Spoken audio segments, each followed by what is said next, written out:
Hello everyone. Welcome back to my course Aerospace Engineering, Rocket Science Basics.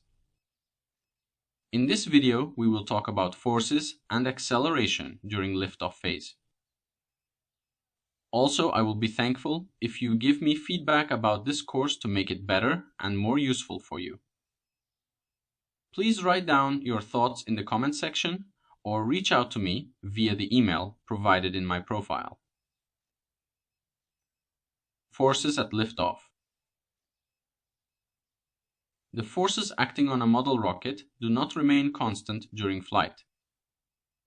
Both their magnitudes and their directions change significantly as the rocket moves from rest on the launch pad to powered flight and eventually to coasting and descent.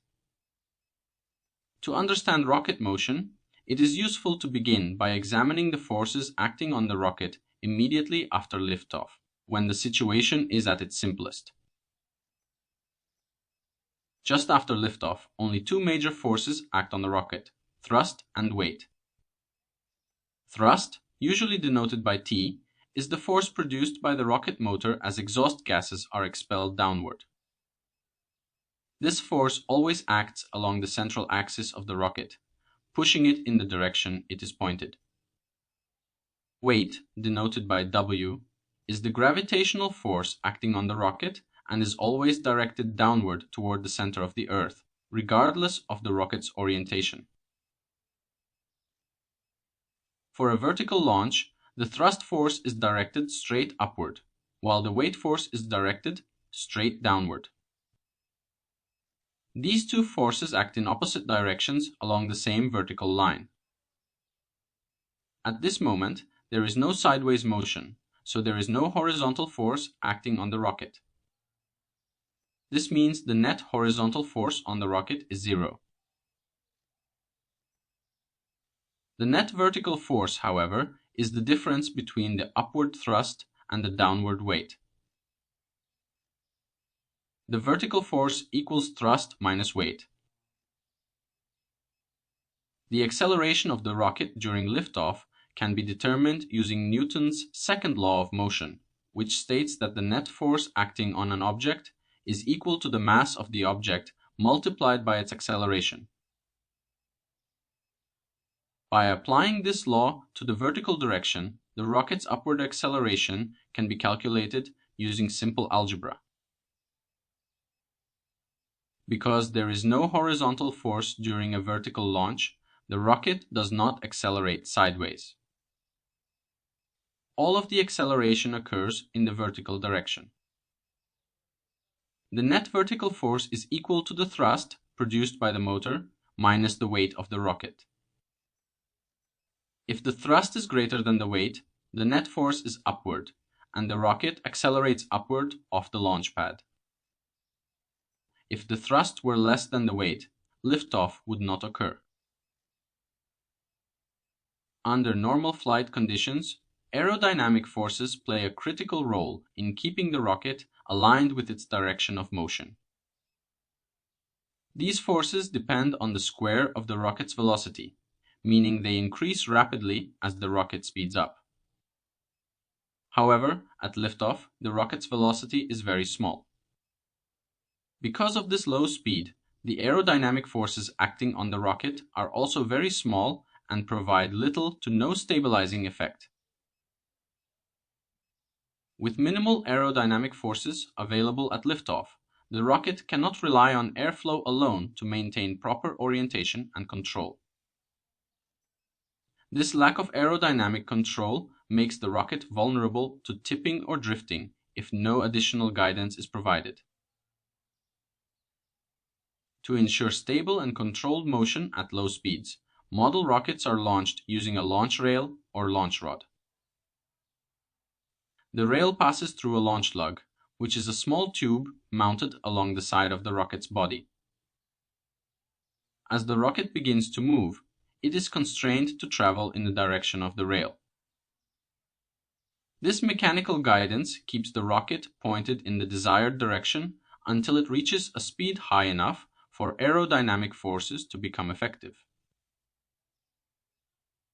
Once the rocket has accelerated and gained sufficient velocity, aerodynamic forces take over the role of stabilizing the rocket's flight. During the remainder of the powered ascent, the thrust must now overcome not only the weight of the rocket, but also the aerodynamic drag produced by air resistance. At this stage, the interaction between thrust, weight, and drag determines the rocket's continued acceleration and overall flight path. Acceleration at liftoff. The forces acting on a model rocket change significantly in both magnitude and direction throughout a typical flight. Right after liftoff, the rocket experiences a specific set of forces that determine its initial motion.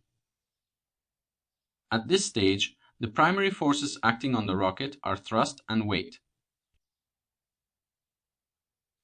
The weight of the rocket is always directed toward the center of the Earth, while the thrust is aligned along the rocket's axis.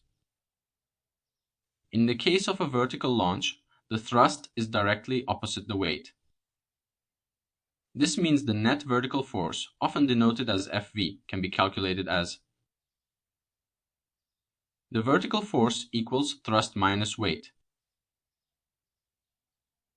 Since the rocket is moving straight up during a vertical launch, there is no horizontal force acting on it. The acceleration of the rocket is determined by Newton's second law of motion. For an object with constant mass, this law can be expressed as force equals mass times acceleration, where F is the net force, m is the mass of the rocket, and a is the acceleration. Using basic algebra, we can solve for acceleration. Acceleration equals force divided by mass.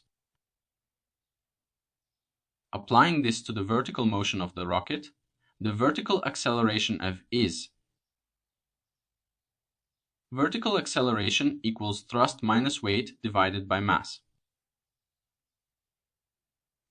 This equation shows that the rocket's vertical acceleration depends on both the thrust of the engine and the weight of the rocket. Aerodynamic forces, which act on the rocket as it moves through the air, depend on the square of the rocket's velocity. Since the velocity of the rocket is very low immediately after liftoff, these aerodynamic forces are also very small. As a result, there is no significant horizontal acceleration during a vertical launch. The rocket's initial motion is therefore dominated by the balance between thrust and weight. In a model rocket, the weight of the propellant is relatively small compared to the total weight of the rocket. This allows us to assume that the mass of the rocket remains nearly constant during flight. This assumption simplifies the calculation of acceleration using the previously described equations. In contrast, full-scale rockets carry propellant that represents a large portion of the vehicle's total weight. As the propellant burns, the mass of the rocket decreases significantly. This means any accurate calculation of velocity or acceleration must account for the changing mass. Therefore, the equations used for a model rocket are not valid for full-scale rockets. For model rockets, the thrust produced by the solid rocket engine changes significantly over time due to the engine's design. Despite this variation, the equations described above can still be used to determine how the rocket's acceleration changes throughout its flight. By tracking the thrust at different moments, we can calculate the corresponding acceleration at each point during the launch. Weathercocking. Following liftoff, a model rocket often performs a natural maneuver called weathercocking, in which it turns into the wind. This behavior is caused by aerodynamic forces acting on the rocket and is similar to the motion of a weather vane. The term weathercocking comes from the action of a weather vane, which is commonly mounted on barn roofs. a weather vane pivots freely about a vertical bar and always points into the wind. In older designs, weather vanes often featured a rooster with large flaring tail feathers instead of a simple wing. This design gave rise to the term weathercock, which is where the phrase weathercocking originates. In essence, the rocket behaves like a miniature weather vane in response to wind forces. As the rocket accelerates away from the launch pad, its velocity increases, and so do the aerodynamic forces acting on it. Aerodynamic forces are proportional to the square of the velocity of the air passing over the rocket's surfaces. At liftoff, if there is no wind, the rocket would follow a purely vertical flight path. In this scenario, the relative airflow moves directly opposite the rocket's motion.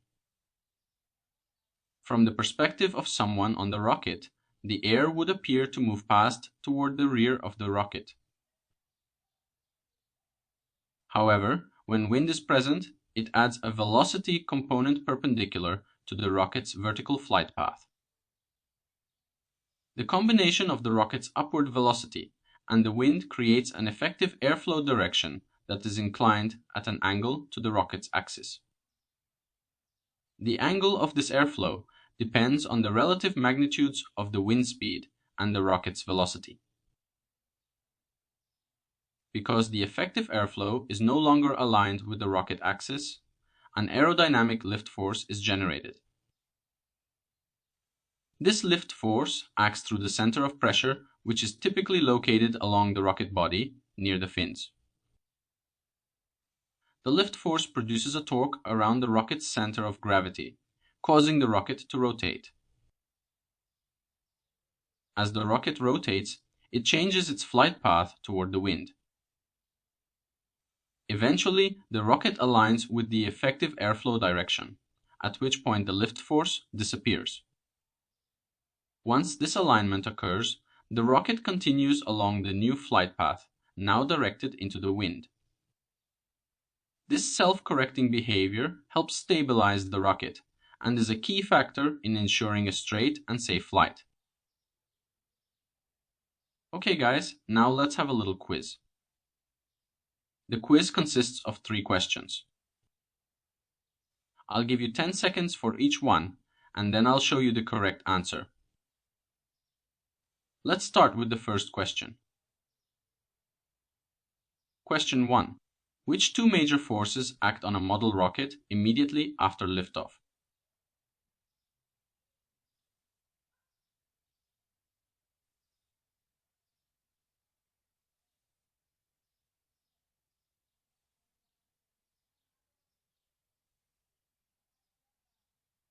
The correct answer is thrust and weight.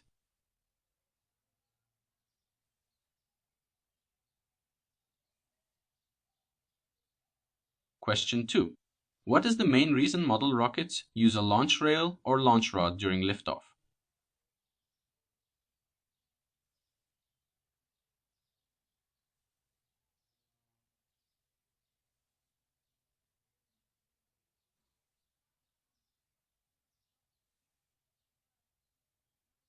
The correct answer is to provide mechanical guidance until aerodynamic forces stabilize flight.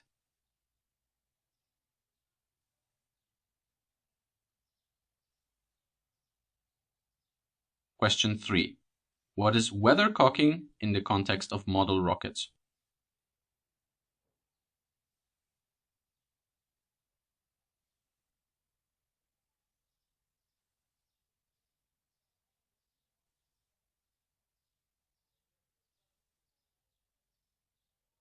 The correct answer is the rocket turning into the wind due to aerodynamic forces.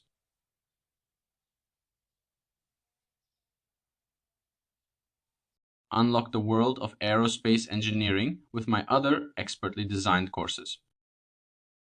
In Aerospace Engineering, Basics of Aviation Engines, you'll explore the different types of aerospace engines and how they perform, giving you a strong foundation in the propulsion systems that power modern aircraft. Then, take your knowledge to new heights with aerospace engineering, aerodynamics, and structures, where you'll dive into the design and performance of aerospace structures and their aerodynamic behavior. Finally, expand your expertise with aerospace engineering, avionics, and aerospace systems, where you'll learn about the critical electronic systems that control and monitor modern aircraft, bridging the gap between engines, structures, and flight systems. Whether you're a student, aspiring engineer, or aviation enthusiast, these courses will equip you with essential knowledge to understand and contribute to the future of aviation. Join hundreds of learners and start building your aerospace journey today. Thank you guys for watching this video. If you have any questions about this lesson, feel free to ask me in the comment section. I will answer as soon as possible. We can continue to the next lesson and learn about forces and acceleration during powered flight phase. See you in the next video. Bye.